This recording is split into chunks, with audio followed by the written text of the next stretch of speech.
대한민국 보수의 세계를 ABC. 안녕하십니까 시청자 여러분. 저희들 ABC 뉴스 탑10. 오늘은 저희들이 보수 ABC에서 여론조사를 했습니다. 저희 보수 ABC와 주식회사 FMF가 여기에 계신 우리 한길리서치 홍영식 소장님에게 의뢰를 하여서 저희들이 이번 4월 6일부터 4월 9일까지 4일간 전국에 거주하는 남녀 1,004명을 조사해서 목표 할당을 1,000명으로 해서 이제 통계 처리하였고요. 이제 유무선을 각 50% 조사했죠. 네, 그렇습니다. 그리고 이제 표본 오차는 95% 수준의 플러스 마이너스 3.1%입니다. 그리고 응답률은 몇 프로죠? 15%. 15%. 그래서 이제 자세한 내용은 이제 중앙여론조사 심의위원회 홈페이지를 참조하시면 됩니다. 이번에 저희들이 여론조사를 한 이유는 저희들이 이제 앞으로 매달 둘째 주에 이제 조사를 해서 저희들이 이제 발표할 예정이고요.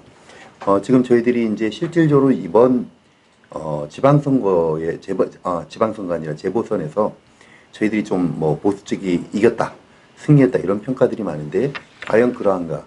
그 다음에 실질적으로 이제 한국당의 지지가 어떻게 되고 현재 이제 대선 후보들의 이제 어떤 이제 지지도가 어떨지, 그 다음에 여러 가지 이제 중요 사안들에 대해서 매달 저희들이 정기 조사를 해서 앞으로 이제 발표할 이제 예정입니다. 그러니까 오늘은 이제 첫 번째 시간이고요. 그래서 오늘 저희들 정말 이제 유명하시고 또 오랫동안 이제 우리 여론조사업계에서 이제 대표적인 우리 여론조사 정통 여론조사 기관인 한길리서치 홍영식 소장님 모셨습니다. 한번 인사 한번 해주시죠. 네, 너무 거창하게 소개를 했는데요.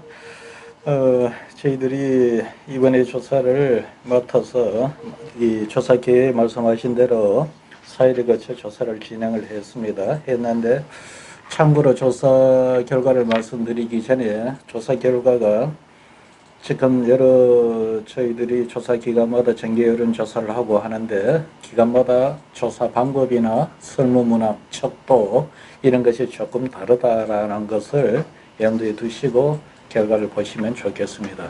참고로 저희들 한길리서치 경우는 1998년도 98년도부터 저희들이 정기 여론조사를 해오고 있는데 실제 여기에 이제 그 선은 대통령 지지율, 정당 지지도 이런 조사 문항들은 또 진보 보수 문항도 그렇고 98년도 쓰던 문항을 그대로 지금 동일하게 척도로 활용해서 사용하고 있습니다. 그리고 문항 배열도 이 문항, 즉 대통령 지지율이라든가 진보 보수 정체성, 정당 지지도 이런 문항을 합함으로써 다른 어떤 그 정치 현안 이슈가 지표에 영향을 미치지 않게끔 이런 방법을 쓰고 있습니다.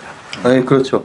그러면 이제 그 아주 이제 오랫동안 이제 그 트렌드가 있다는 말씀이시죠? 네, 그럼 제가 요번 조사를 보니까 이제 실질적으로 이제 무응답층들, 그 다음에 지정당 없다 이제 부동층들이 다른 이제 뭐 다른 조사 기관에 비해서 많은데, 그럼 뭐 실질적으로 이제 중앙여론조사 심의위원회 규정을 그대로 준수해서 좀 조사하신 건가? 왜 이렇게 다른 조사에 비해서 왜 이렇게 무응답과 이제 부동층이 늘었을까요? 지금 저희들은 녹음 방식을 하는 ARS 방식이 아니고 이번에 조사한 게 사람 리얼 비슷하네 ARS죠. 전화 면접 방식이었고 유무선 비율이 저희들이 유무선 비율을 지금 5대5로 썼습니다. 5대5로 썼고 실제 이제 저희들 내부적으로 원래는 무선 비율을 조금 더 늘려야 되는 상황인데도 어쨌든 이번 조사는 5대5로 했고요.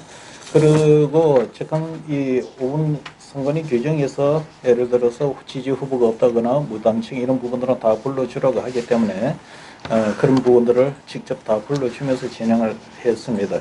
그래서 요 규정은 조금 전에도 말씀드렸지만 저희들이 과거 그런 방식하고 동일하게 진행이 되어서 현 시점의 어떤 그 정치 지형을 해석하는 데도 도움이 되지만 다른 한편에서는 과거 정당 정치가 위기에 처했을 때 부동층의 크기가 어느 정도 오면은 무당층의 크기가 어느 정도 오면은 정당 정치의 위기라고 볼 수 있는가 이런 것을 비교해 보는 데도 도움이 될 것 같습니다. 아니 그렇죠. 그래서 이제 이번 조사는 이제 다른 지금 조사 기관에 비해서 좀 이제 그 상대적으로 이제 부동층이 많다. 좀 주위에서 이런 이야기를 많이 했습니다. 왜 그런가 하면은 아직까지 이제 총선도 1년이나 남았고 대선이 3년이나 남았는데 지금 이제 뭐 지금 부동층이 뭐 10%나 20%밖에 안 되는 건 좀 조사 자체 좀 신뢰성이 좀 없지 않느냐 좀 그런 지적들이 있었는데 요번 저희 조사는 뭐 그 신뢰성 여부를 떠나서 조사 방법에 따라서 이제 좀 부동층이 적게 나오긴 하지만은 중앙 여론조사 심의 규정에 그대로 이제 준수해서 이제 조사를 한 조사가 그렇게 이제 했고요. 그러면 이제 저희들이 이제 이번 이제 조사 문항으로 좀 이제 넘어가 보도록 하겠습니다. 맨 첫 번째 이제 대통령 이제 국정 이제 수행평가. 여러분들 이게 여기 화면에 이제 보시면은 이제 그 화면이 이제 지금 보이시죠? 예. 이게 보시면은 지금 대통령이 아주 잘하고 있다가 이제 14.7%.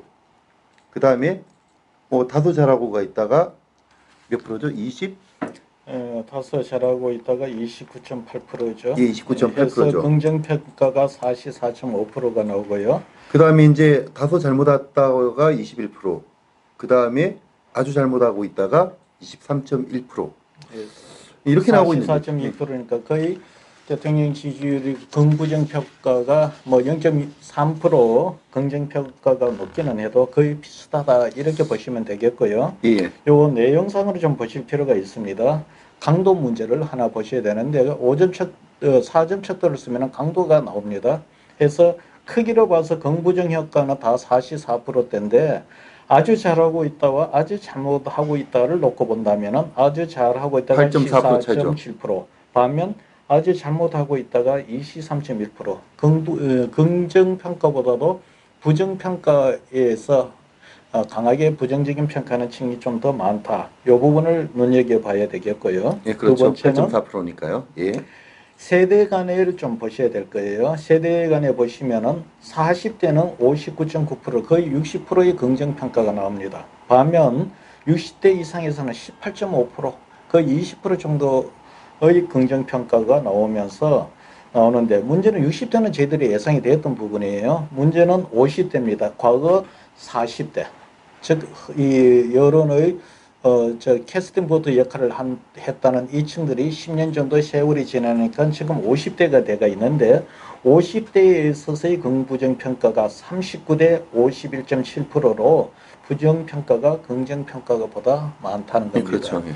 만약에 50대가 긍정평가가 더 많으면 문재인 대통령 지지율은 거의 50%의 긍정평가, 전체로 50%의 지지율 평가가 나올 수가 있는 구도인데 50대의 긍정평가가 조금 좀 아쉽게 나왔다. 이제 그거는 이제 제가 봐서는 이제 50대들 뭐 저희 또래부터 저희 선배들 또래인데 이유는 왜 그런가 이제 베이비부머 세대들 그렇죠. 퇴직하고 베이비부머 그다음에 세대죠. 또 자영업자들이 많으시고 예. 퇴직하고 한마디로 이제 좀 먹고 살기가 좀 어려워졌다. 팍팍했다. 이제 그렇게 봐도 될까요? 어떻게? 이분들은 아직 거기 정규직이나 어떤 직장 생활을 하는 분도 많지만 이제 50대가 되면은 나와서 자영업을 많이 하게 돼요. 인생 이모작이죠. 경제활동. 그러다 보니까 경기에 좀 더 민감한 층들이다. 사실 이 세대가 과거 민주화 세대지 않습니까? 그렇죠. 우리나라 민주화를 이루었던 세대인데 이 세대에서 긍정 효과보다도 부정 효과가 더 나온다는 것은 좀 눈여겨볼 만하다. 지금까지 사실 이 세대는 문 대통령에 대해서 긍정적인 평가를 더 많이 했던 세대입니다. 이것이 지지율의 변화가 바뀌었다는 것이 세대에서 굉장히 저는 유심히 보는 층입니다. 그러니까 이걸 그러면 이제 여당이랑 경고로 봐야 되겠네. 이제 이게 노란불이 황색불이다. 빨간불 직전에 전체적으로 봐서 그런데 현재 여당으로 봐서는 상당히 뼈아픈 층이죠. 뼈아픈 민주화 층이니까. 세대의 층이 지지율이 역전이 됐다는 거는 이제 그렇죠. 예, 결국 이제 자기 이제 지지층에서 이제 하락이 있다는 게 이제 문재인 정부가 지금 이제 좀 눈여겨보고 네. 본인들이 이제 좀 잘 해야 될 것 같네요. 60대 이상층들은 예상이 되었던 거예요. 예, 그렇죠. 그러나 50대와 20대 층의 지지율은 사실 문 대통령 정권이 출범하는데 굉장히 중요한 층위를 형성을 했었습니다.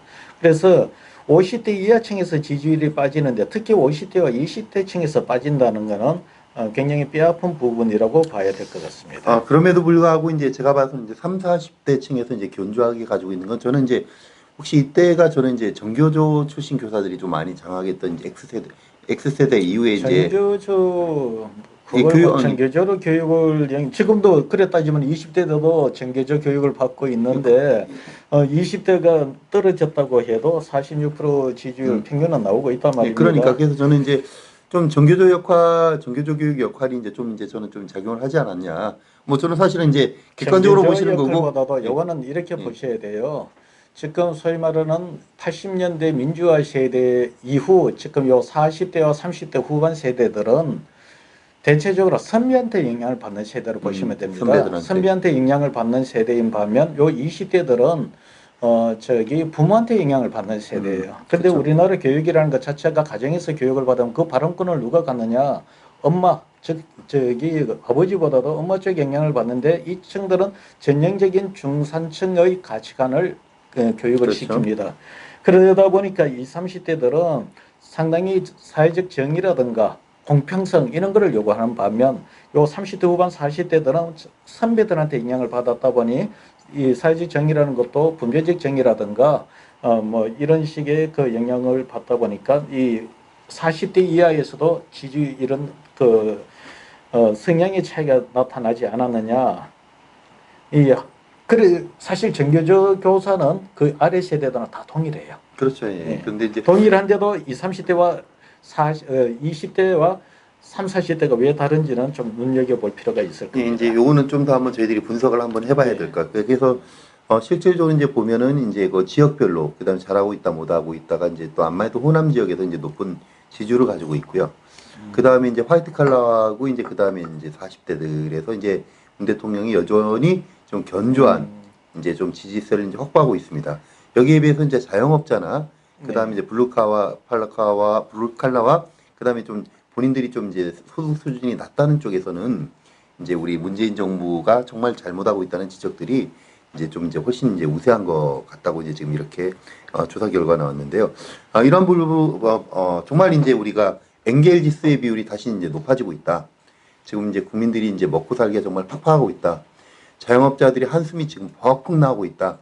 이러한 부분들 우리 문재인 대통령 그리고 청와대 지금 여권에서 이제 잘 살펴주시길 바라고요. 그러면 이제 이 부분들을 이제 떠나서 다음에는 정당 지지율로 한번 넘어가 보도록 하겠습니다. 자, 이제 지금 요번에 저희 정당 지지율 보고 많은 사람들이 이게 나가면은 많이 놀랄 것 같습니다. 왜 그런가 하면은 지금 한국당하고 지금 이제 바른미래당에서 특히 바른미래당에서 지금 엄청나게 지금 이게 지금 이거 들어올 것 같은데 지금 바른미래당 이렇게 지금 폭망한 게 맞을까요?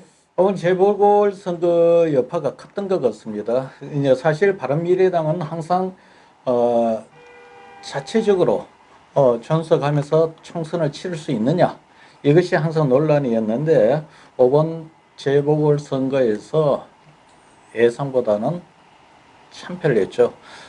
당 대표가 현지되고 지켰음에도 불구하고 차라리 그러지 않았으면은 뭐 해석의 여지가 있을 텐데 올 총력전을 펼쳤음에도 불구하고 이번 재보궐선거에서 참패를 했단 말입니다. 그것이 이번에 여론조사로 반영이 되지 않았는가. 반면 정의당은 어떤 형태로든 당선을 시켰어요.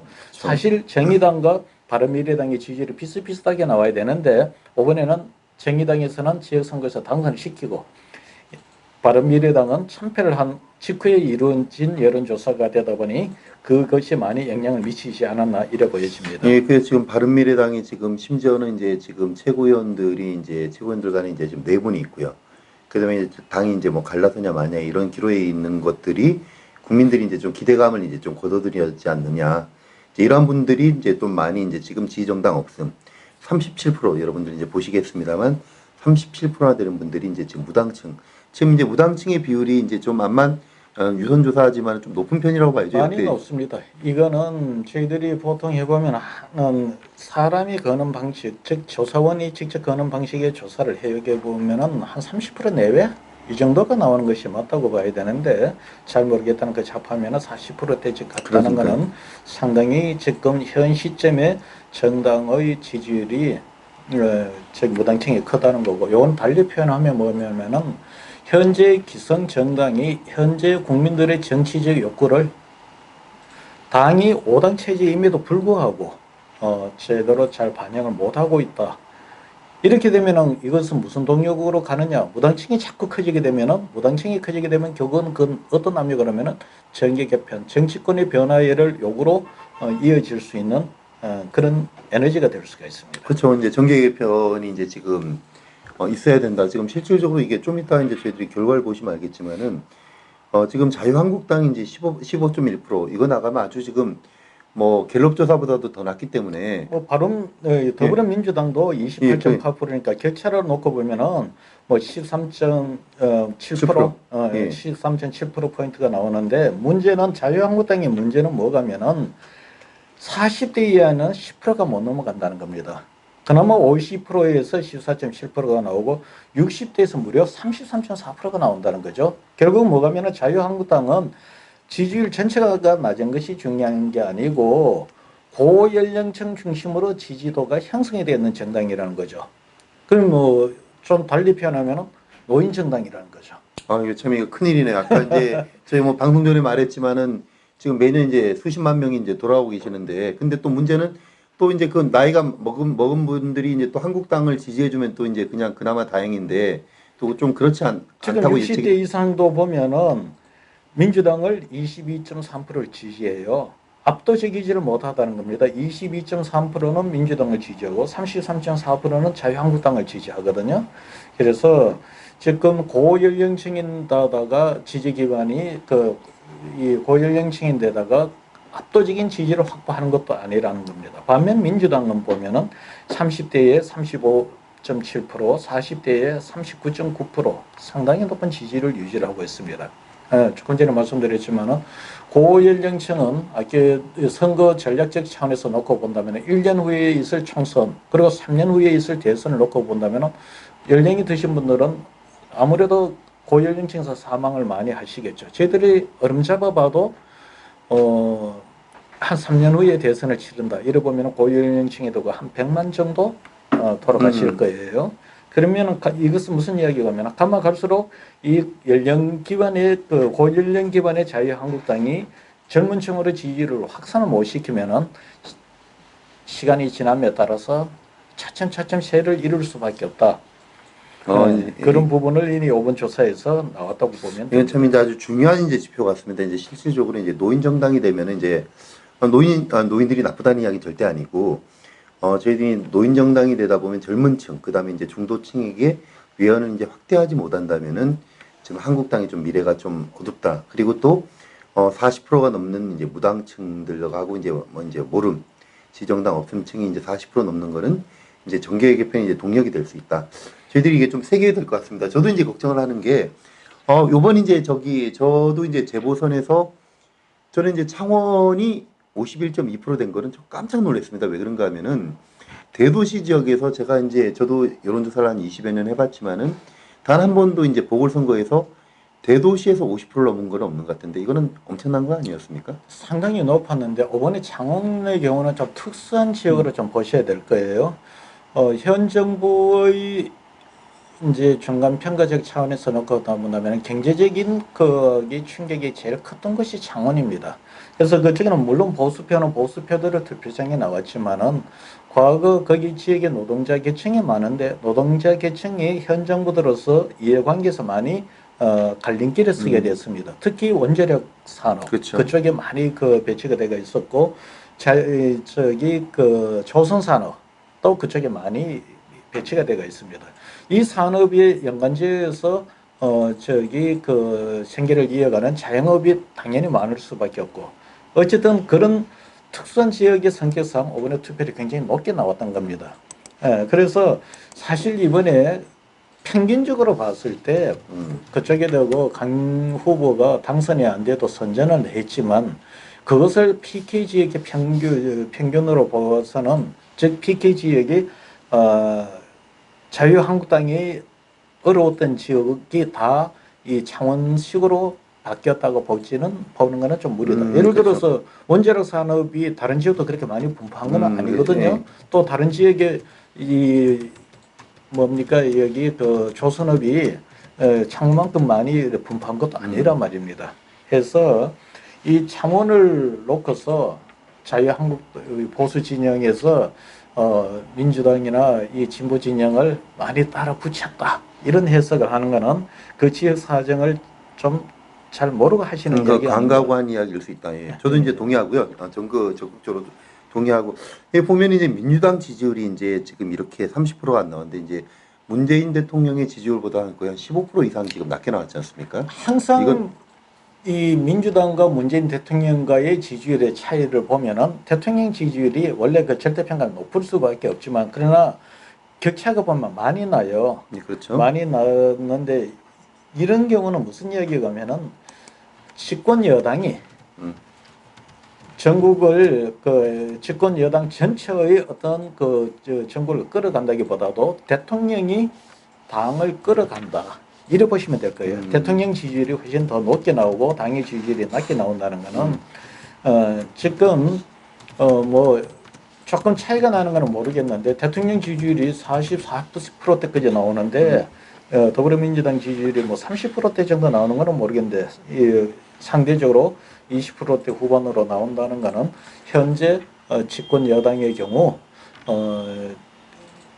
국정을 끌어가는 데 있어서 더불어민주당이 제 역할을 못하고 있다. 이렇게 해석을 할 수 있습니다. 그렇죠. 그러니까 이제 그만큼 지금 기존 정당 5당 체제가 이제 국민들한테 신뢰를 주지 못하고 있는 것이다. 그러니까 이게 지금 경제 실정, 이제 안보의 오리무중, 그다음에 이제 여러 가지 이제 또 우리 국제적인 이제 문제들이 실질적으로 이제 지금 여야 모두에게 이제 국민들이 좀 지금 들었는 거는 집권당의 이야기인 거고 예. 그렇다면 집권당이 그렇다면은 야당이 대한정당으로서의 모습도 크게 지금 부각이 되지 안 않고 되고 있다. 그러니까 제가 이게 사실 이게 15.1% 나와서 이게 지금 여기 보시는 우리 보수 시청자들이 이제 놀라고 이게 또 항의도 하실 수 있을 거라고 생각을 하는데요. 아까도 말했지만 모두에 말했지만 이게 척도나 이제 조사 방법에 따라서 상대적으로 이제 떨어진 거다. 이제 저희들이 다시 한번 이거 좀 객관적으로 저희들이 조사했다고 제가 말씀을 좀 드리고 싶고요. 그러면 이제 실질적으로 이제 지금 바른미래당 지지도가 이렇게 낮기 때문에 또 이제 거기 지지정당 억수임이 높으니까 이제 소위 말해서 바른정당발 정계 개편 이런 것들이 좀 기대되어질 수 있겠네요. 뭐 보수 진영에서는 그 바른미래당이 흩어져서 나뉘어져서 이제 보수로 결합하는 이런 걸 염두에 두고 이야기하실 것 같는데 그러나 바른미래당 입장에서도 지금 자유한국당의 모습을 볼 때 지지율 이런 지지율도 이걸 두 개를 합해 보세요. 이런다고 이기는 게 아니잖아요. 그러니까요. 예. 이렇게 15.1% 1.9% 합해 본들 17%밖에 되지 않습니다. 그러면은 그 17%를 얻기 위해서 바른미래당이 그것도 전부 다 오는 것도 아니에요.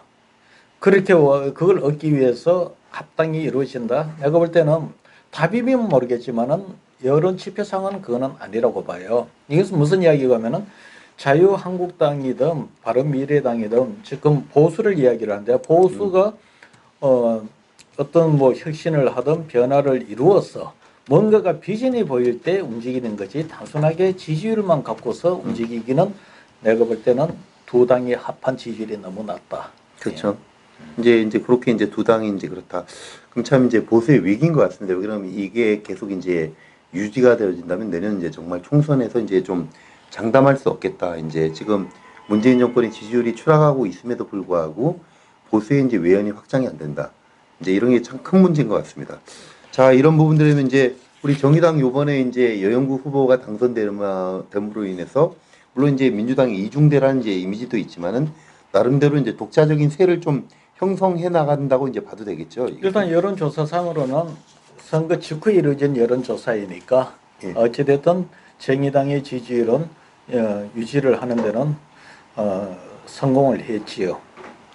예, 그러면 이제 다시 한번 정리하면은 이제 이번에는 이제 좀 죄송합니다만 이제 바른미래당의 폭망, 그 다음에 이제 정의당의 선전, 그 다음에 이제 양대 정당이라 했던 이제 더불어민주당과 그 다음에 자유한국당의 상대적인 부진 이렇게 이제 좀 정리를 해볼 수 있겠네요. 그리고 이제 이제 무당층이 이제 많아서 이제 정계 개편을 촉발시키는 이제 그 요인 중에 있다. 이렇게 저희들이 이제 이번에 여론조사 이제 결과 나왔고요. 그러면은 이런 여론조사를 통해 가지고 지금 저희들이 이제 실질적으로 이번에 이제 대선 후보를 이제 저희들이 이번에 좀 조사를 해봤는데 기존에는 이제 지금 여야를 합쳐가지고 이제 많이 했지 않습니까? 요번에 이제 저희들 조사는 여야를 따로 넣었는데 합쳤을 때 조사하고 따로 놨을 때 조사가 뭐가 차이가 있을까요? 이 기존의 여론조사는 여권 후보와 야권 후보를 합해서 여론조사를 했습니다. 그렇게 하더라도 과거처럼 여야 후보 범여권, 범야권 또는 범보수, 범진보 숫자를 비슷하게 맞춰줘서 조사를 했는데요. 이번엔 아래에 나누어서 범여권 후보와 범야권 후보로만 각각 조사를 했습니다. 이제 이렇게 하다 보니까 어떻게 되느냐? 전체를 하게 되면은 그 여론조사에서 황교안 대표가 1위가 나오는데 그 이유는 뭐가 하면은 야권 후보들은 상대적으로 분산이 덜 된다. 반면 여권 후보들은 경쟁이 있는 후보가 많다 보니까 많이 분산이 돼버려요. 아, 그렇겠죠. 그러니까. 그런 현상이 나타나는 것을 보지 못하고 전체의 조사 결과만 놓고 보면은 잘못하면 허수를 볼 수가 있어서 이번에는 나누어서 하고 각각 1위를 달리고 있는 후보들 간의 가상 대결로 분석을 해봤습니다. 그렇죠. 그러니까 이제 보니까 여기 보면은 이제 대선 후보 지지율에서 보면 이게 민주당은 이제 지지 후보가 없다는 게 35.4%. 예. 그런데 이제 야권 쪽에서는 보니까 48.5%. 예. 그러니까 뭐 이제 거의 13% 정도 차이가 나는 이게 큰 차이라는 거죠. 그러니까 결국 이제 뭐 좀 여권은 인물들이 많지만은 여기는 이제 야권은 지금 지지할 후보가 없다. 그러니까 이게 지금 야권에서도 이제 황교안 대세론 이거는 형성이 되어 있다고 봐야 되나 어떻게 보시나요? 야권만 놓고 보면은 지금 보면은 황교안 이 대표가 다른 후보에 비해서 18.3%로 유승민 후보가 8.3%, 나머지는 3%대 이하니까 야권만 놓고 보면은 뭐 저기 대세론까지는 아니어도 1위를 확실한 1위를 유지를 하고 있다 이렇게 볼 수가 있겠네요. 반면 여권은 이낙연 현 총리가 15.9%로 다른 후보들은 4%대 이상을 그러니까 5%대 이상을 지금 나오는 인물이 없는 상태에서 두 사람이 각각 이제 여권과 야권의 수위 후보로서 위치는 확보는 하고 있는데 그러나 이것이 확고한 어떤 대세론으로까지 이야기하기는 아직은 좀 이르다. 시기적으로도 그럴 뿐더러 지금 여기 여권의 경우는 잠재적인 후보들이 여러 명이 지금 이제 그렇죠. 있고 여권은 특성상 총리는 총리라는 그 위치에서 자연스럽게 대권 행보가 연결이 되지만 나머지 후보들은 이 대권 주자들이 조심스러울 수밖에 없어요. 그러다 보니까 나머지 후보자들이 이 열심히 대권 주자로서의 비전이나 활동을 하지 않다 보니까 잠복되어 있다고 보시면 될 겁니다. 반면 그런 부분에서 야권은 좀 자유롭지요. 그런 상태에서 유승민의 경우는 지금 8.3%까지 나와요. 그래서 유승민 전 대표가 얼마나 또 더 치고 올라올 수 있을지 이 부분도 남아 있기 때문에 지금 대세론으로 보기는 좀 어렵지 않느냐. 그런데 야권을 먼저 보면은 좀 재미있는 게 여기서도 세대차가 확실하게 드러나요. 확실하게 드러나죠. 예. 20, 30대는 보면은 젊은 층은 유승민이고 반면 이제 여기는 40대는 그래도 조금 앞서요. 5, 60대에서는 황교안 대표가 앞서고 있습니다. 그러다 보니까 이것이 두 사람의 경우가 뭐가면은 표가 갈라지는 것이 동일한 집단을 대상으로 하는 것이 아니고 세대로 보면 다른 집단에서 다른 세대에서 지지 기반을 갖고 있기 때문에 이거는 만에 하나 보수가 시너지 효과를 내려면 두 층을 결합을 시킨다면 이 세력을 두 세대도 결합을 시켜야 되겠지만 두 대권 주자가 연대를 안 하면은 한계가 있을 것이다. 세대가 이제 그렇게 되는 거예요. 세대 간에 이제 되겠네요. 이제 제가 이제 아까 제가 뭐 기자들하고 식사하면서 제가 우스개로 이야기를 했는데요. 이제 근데 유승민 이제 만약에 이제 우리 대표가 전 대표가 만약에 이제 대통령이 되기 위해서는 앞으로 한 20년은 기다려야 될 것 같은데 그러면 이제 유 대표님이 이제 나이가 너무 많지 않게 되냐 이제 제가 그런 이야기를 우스개로 했는데 그렇지만 또 이제 황 대표나 아니 다른 이제 보수 인물들이 되기 위해서는 20, 30대를 잡으려면 어떻게 됐든지 이런 분들 좀 보수의 이제 대통합이 좀 있어야 된다. 네, 그런 말씀이신 거죠. 이제 그러니까. 지금 뭐 보수 대통령 유승민 뭐 20년까지 기다려야 되는지는 모르겠고요. 사람들이 그렇게 유시대에서 오래 살는지는 모르겠고 지금으로 봐서는 뭐 이것이 보수 대통합 그걸 떠나갖고 황교안 대표 입장에서는 본인이 대선을 생각한다면은 20, 30대 지금 2.9%, 20대의 2.9%, 30대의 5.2% 이런 지지율을 받아갖고는 힘들다고 봐요. 그래서 이 부분에 있어서는 그것이 뭐 유승민 전 대표나 이런 어떤 그 세력들하고 연대가 될지 그건 이제 그 정치적인 어떤 그 개편에 해당이 되는 거고 그렇지 않으면은 정책적으로 가치 지향적으로나 20, 30대를 포용할 수 있는 방향을 잡아주든가 둘 중에 하나는 해야만이 이 문제를 해결할 수 있다. 적어도 지금 현재 보수의 세력들만 모아갖고는 절대로 대권에 성공하기 어렵다는 것이 지금 이 수치상으로 나오는 겁니다. 그리고 꼭 이 여론조사를 두지 않더라도 각 역대 지금까지 대권 그 경쟁을 보면은 경선 때는 보수든 진보든 결집에 신경을 쓰지만 경선이 끝나고 나면은 모두가 다 중도층 공략으로 넘어가요. 그렇죠.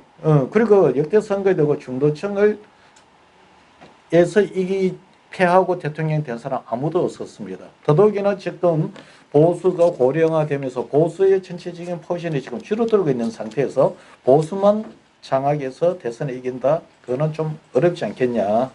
근데 이번에 여론조사가 그게 좀 더, 이제 강화되는 보수의 고령화가 좀 더 심화되는 형태로 나타나고 있다. 이렇게 저는 해석을 합니다.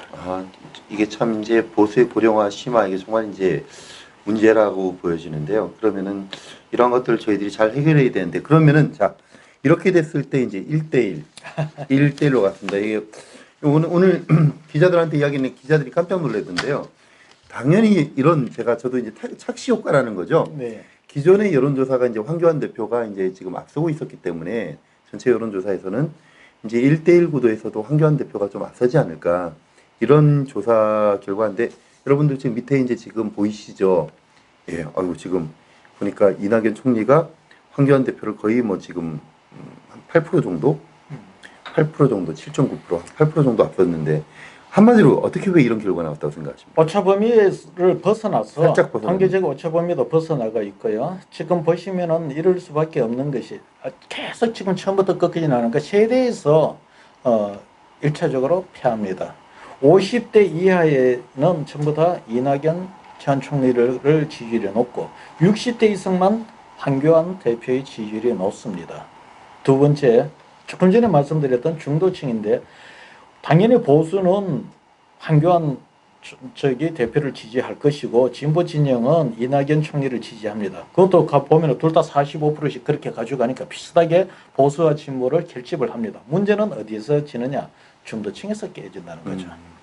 결국은 이 50대 이하 젊은 세대들을 지지를 거기서 패하고 중도층에서 패배한 것이 가상 대결, 1대1 대결에서 패배로 나타나는 거고 여기서 문제는 왜 지금까지 역대 지금 보면 전체 여론조사 황교안 총리가 대표가 1위였는데 왜 이낙연한테 지느냐? 그거는 아까 말씀드렸지만은 여야 후보를 10여 명 같이 병렬로 놓고서 조사를 하니 상대적으로 분열이 덜 되는 야권 보수 진영은 상대적으로 황 대표한테 몰리니까 지지율이 높게 나오고 반면 여권 진보 세력들은 여러 경쟁이 있는 대권 주제가 있다 보니까 분산이 되었던 거예요. 그게 아까 이야기한 착시 효과죠. 그것이 있었는데 거기서는 분명히 황 대표가 1등이었지만 이걸 가상 대결로 두 명을 좁혀놓고 본다면은 예를 들어서 이낙연 총리를 지지하지 않던 여권 진보 이 지지층들이 다 이낙연 쪽으로 몰려오는 거죠. 그러니까 황교안 대표가 이낙연에게 뒤지는 결과가 나온 겁니다. 그래서 여기 보면 어떤 부분이 있냐면은 분명히 정당 지지도나 이런 쪽에서는 보면은 자영업 이런 층들은 분명히 확실히 이 자유한국당이 더 지지율이 높았어요. 그런데 보면은 이런 쪽이 와서 보면은 어떻게 되는지 한번 보시면은 자영업이 높지는 않았네요. 지금 전체적으로 보면은 계층에 있어서도 이 황교안 전 대표가 이전의 어떤 그런 우위들을 그대로 얘가 끌고 가는 게 좀 한계가 있는 이런 모습들을 보여요. 그래서 지금 여기서 보여주는 거는 우리가 예상했기는 했었지만은 예상보다도 이낙연 총리하고 황 대표와의 격차가 더 벌어졌다. 지금 뭐한 박빙이라고 오차범위 내에서 설사 이낙연 총리가 앞서더라도 그렇지 않을까 이런 생각을 좀 했는데 제가 볼 때는 조금 격차가 많이 벌어져 있다. 이제 그럼에도 불구하고 제가 하나 하기는 거는 지지 후보가 없다는 게 무려 30%가 됩니다. 그렇죠, 29.9%. 그렇죠. 그건 무슨 이야기가 하면은 중도층 또는 이거 합리적인 그 온건 보수층들이 그 부동층으로 지금 많이 몰려 나가 있다는 겁니다. 그래서 저는 이걸 보면서 느끼는 게 뭐가 하면은 예를 들어 보수가 이제 선거를 치른다고 이낙연 대표 총리를 이제 여권 후보를 공략해서 그 표를 갖고 와 본들 이게 지금 약간 한 8%가 차이가 나는데 그거 갖고 와서 이기는 것보다도 차라리 지지 후보가 없다라는 이 부동층을 갖고 오면 30%에서 갖고 오는 게 그렇죠. 훨씬 쉽지 않습니까? 그런 전략을 써야 되는데 그것은 무슨 이야기가 하면은 아까 이야기했듯이 역대 선거에서 전당대회가 끝나면은 자기 지지층들을 결집을 시키고 나면은 그 다음은 외연을 높이는 쪽으로 가야 된다. 이것이 5번 표의 지지율에서도 그대로 드러나고 있다. 이제 그렇게 보면은 이제 자유한국당 이제 황교안 대표님께서 지금 이제 추진해야 될 거는 중도층을 이제 흡수할 수 있는 외연을 넓히고 그 다음에 이제 또 이제 20대 30대 젊은층을 소구할 수 있는 그런 이제 정책들과 또 프렌들리한 친젊은층과 프렌들리한 그런 여러 가지 액션들이 이제 수반되어야 될 것 같습니다. 그러지 않고서는 지금 저희들이 이제 그런 거고 또 그 다음에 이제 대통령이든 아니면 이제 대권 후보든 아니면 이제 지지정당층이 없다는 것은 지금 이제 국민들이 여전히 지금 실망하고 있다. 현 정부만 실망하는 것이 아니라 현 정부를 잘 감시 못하는 야권에 대해서 실망을 하고 있기 때문에 언제든지 이제 정계 개편이 이제 이루어질 수 있다. 이러한 것들이 이제 시그널로 이제 보여지는데 자 그럼 이제 저희가 이제 좀 이제 이걸 좀 마무리해서 오늘 이 조사 결과를 좀 마무리하면은요 이건 저는 오늘 참 큰 의의가 있다고 생각을 합니다. 왜 그런가 하면은 다 이제 남들이 예상했던 것들이 아니라 지금 저희들이 예상이 좀 틀려졌던 게 황교안 대표가 좀 지고 있다. 이건 이제 보수 쪽에서는 그렇겠죠. 지금 이게 놀랄만한 일일 거고요. 두 번째, 이거 부동층이 너무 많다. 부동층, 정치 무관심층들이 너무 많다. 부동층과 무당층이 너무 많다. 부동층과 이제 무당층이 너무 많다. 이건 이제 큰 이제 정말 이제 문제인 것 같고요. 예. 그 다음에 이제 또 하나 봤을 때 이제 대통령 지지율이 뭐 어떻게 됐든지 뭐 예를 들어서 그나마 이제 견조한 거는 이거는 이제 좀 야당이 실질적으로 이제 좀 공략을 못 하고 있다.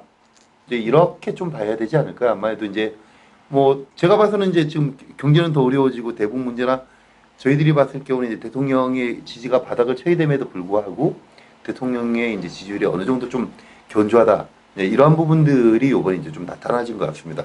이거는 그거는 제가 볼 때는 지금까지 해봤던 자유한국당으로서 대안정당으로서의 모습을 못 보여주고 있다. 비판도 중요하지만은 대안정당으로서의 정책이나 모습을 보여주면은 제가 볼 때는 당연히 자유한국당 황교안 대표도 올라갈 것이고 상대적으로 새로운 어떤 비전이나 어떤 그 정책적 대안을 보면은 대통령에 대한 평가도 또 달라지겠죠. 그렇죠. 그것이 이제 아무리 대통령 지지율이 절대적 평가라고 하더라도 야당의 활동에 따라 갖고 지지율의 변화가 영향을 미칠 수밖에 없습니다. 예, 그렇습니다. 이게 지금 저희도 오늘 이번 조사가 정말 유의미하다고 생각을 하고요. 저희 이제 이번에 보수 정신 차려야 된다. 이런 이제 좀 조사 결과가 나온 것 같습니다. 그래서 지금 실질적으로 이제 저희들이 이러한 문제를 저희들이 면밀하게 검토하고 그 다음에 저희들이 이제 이번 이제 재보선에서 압승했다 이렇게 자만에 빠지지 않았으면 좋겠고요. 이번 조사 결과를 보니까 이 조사 결과 그대로 유지된다면 내년 총선에서 정말 안심할 수 없다. 안심이 아니라 지금 오히려 걱정을 해야 된다는 이제 그런 조사 결과 나왔습니다. 오늘 정말 바쁜 시간 여기 나와주신 우리 홍 소장 감사하고요. 매달 이렇게 조사 저희들 트렌드 하면 어떤 그런 결과 보이겠죠 앞으로 향후. 만약에 여기서 매월 조사를 하게 되면 저희들이 또 다른 조사도 있고 하니 그걸 프레임으로 해서 이 정치권의 또는 정세가 어떻게 흐르는지에 대해서 트렌드를 살펴보는 데는 유익한 조사가 될 것 같습니다. 네, 감사합니다. 오늘 저희 시간 내주신 감사하고 저희 첫 번째 ABC 여론조사 여러분들과 저희들 이제 저희들이 좀 보수가 압승했으면 좋겠는데요. 지금 저희들 긴장해야 된다 이런 결과 나왔습니다. 여러분 오늘 시청해 주셔서 감사하고 저희 방송 계속 사랑 부탁드리겠습니다. 예, 감사합니다.